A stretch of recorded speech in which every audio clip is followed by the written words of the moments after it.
No চিন, I from England. ও তার মানে তুমি ইংরেজ?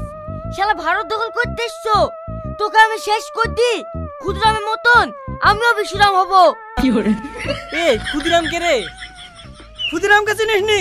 পড়াশোনা তো করবি নি, তাহলে আবার কি বুঝবি?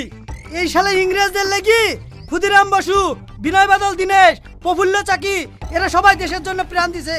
এদের জন্য আমরা আজ স্বাধীন ভারতবর্ষে বাস করছি। তাই নাকি ভাই? তাহলে শালাকে এক্ষুনি মেরে ফেলবো। তোমার প্রবলেম কি है ম্যান? এই ওকে কেউ মেরো না, ও খুব ভালো লোক, ও আমার ছেলের জীবন বাঁচিয়েছে। তোমার ছেলে না জীবন বাঁচছে, আর ওই লোকটা আমার নুঙ্গুটা হাগে কাছে ছাড়ছে। আমি ওকে ছাড়বো না। তোমরা ওকে মারো, আমার কোনো সমস্যা নেই। তার আগে ও কি বলতে চাই সেটা তো একবার শোনো। ওই ইংরেজি কি কেটে বেড়ে করে বলছে, ওর ভাষা